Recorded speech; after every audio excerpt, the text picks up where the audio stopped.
Would you spend 10,000 ringgit on a gaming laptop? And what would you get if you spent that much money on one? I've been spending some time with the new ROG Strix G16 here, and yeah, this thing is kind of ridiculous. You know that moment when the full surround aura RGB glow kicks in? It's like the laptop saying, yeah, I'm ready. And when you start loading up games, oh yeah, it's very ready. It's not your typical gaming laptop. You can tell that they've really gone for the mix of style and power. The vents, the chassis lines, even how solid the hinge feels. And it's not just for show. Under the hood, it's built for those sessions where you're running AAA games, Discord, even streaming at the same time. And it doesn't even flinch. One of the best quality of life things here is upgrading it. No, seriously though, no tiny screwdrivers, no losing screws in the carpet. You just flip it over, pop the back panel off, and you've got instant access to the RAM, the SSD, even the fans if you want to give them a clean. With other laptops, you have to deal with the hassle of screws for the bottom panel and installing SSDs. And some parts are just soldered in, which is worse since you can't upgrade it at all. The Q-Latch system may seem like a small thing at first glance, but it's one of those, once you try it, you don't want to go back kind of features in the long run. You know what, actually since we're here, might as well show you how easy it is. Right, so to demonstrate how easy it is to use this Q-Latch system, so you can pretty much maintain this laptop on your own, you don't even need any technical expertise or tools, let me show you how. So, first things first, you pull that. So you can see a red marker here, which means you can open it. Now you need to find where it's loose, so you can pull it out. It's not here, it's not here, it's not here, so it's here. Then you just apply a little bit of force, you don't have to use too much force, and just pull it out. It's really that simple. So I'm just going to put this aside, don't worry too much about it. Okay, so now you can see inside here, 1, 2, 3 fans, so you know it's a triple fan. SSD slots right here, and then you have the RAM over here. Upgrading, or at least you want to change the RAM for whatever reason, is pretty easy. There's 2 pins to the sides that you just need to pull, and you'll just take it off. Really, that simple. To put it back in, put it at about a 30-degree angle, and just push it down. Bam. Easy. Don't have to think too much, don't have to worry too much. Okay, so RAM, you just need to turn this, oops, wrong way. You turn this thing, so now you can lift it up, and you can just gently pull it off. So, SSD in my hand, no problem. Now, to put it back in, just make sure you align the connectors properly. Just push it in. You should be able to bring it down if you push it in correctly, but if not, pull it back up, push it again, pull it down, and just twist it back in. Now, in case you're worried that this is the easy part and putting this back into the laptop is going to be hard, don't worry too much about it. All you have to do is just align everything correctly. Okay, so now that everything's sticking correctly, just pull it out. Bam. Easy.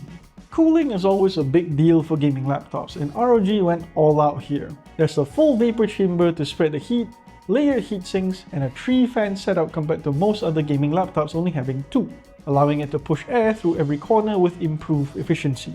And yeah, they're using liquid metal on the CPU, so it runs cooler and quieter, even when you're running games that usually turn laptops into space heaters.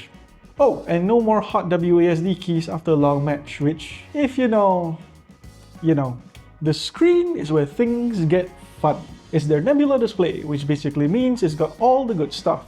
On one hand, it's excellent for gaming thanks to NVIDIA G-Sync support, 240Hz refresh rate, and speedy 3 milliseconds response times. But on the other hand, it also works well for content creation with its high brightness, high contrast ratios, wide color gamut, full DCI-P3 color coverage, and Pantone validated IPS level anti-glare display. Now that's a mouthful, but in plain English, it's sharp, it's vibrant, and you can use it for color sensitive work too.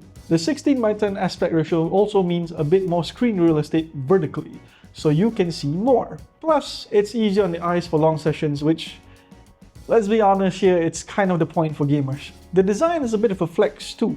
The RGB wraps all the way around the base, and with Aura Sync, you can match it with your other gear. It's one of those setups where everything's lit up and in sync. It just feels complete. And the laptop itself, sleek without being fragile, is the kind of thing that looks good both on a gaming desk and in a coffee shop. If you don't mind being that person with RGB in a cafe. A couple of other things stood out to me while using it. The keyboard's got a nice feel, not mechanical, but tactile enough that you don't feel like you're typing on mush. The trackpad's huge, which is great for everyday use, so let's be real, you're probably using a mouse for gaming. The port selection is solid too. Enough USB ports, HDMI, even Ethernet for those who still believe Wi-Fi isn't fast enough. Battery life... Well, it's a gaming laptop, so don't expect miracles. But if you're just watching videos or doing light work, they'll last longer than you think. Oh, and the speakers? Surprisingly punchy. Good enough for casual use, but you still want a headset for proper immersion.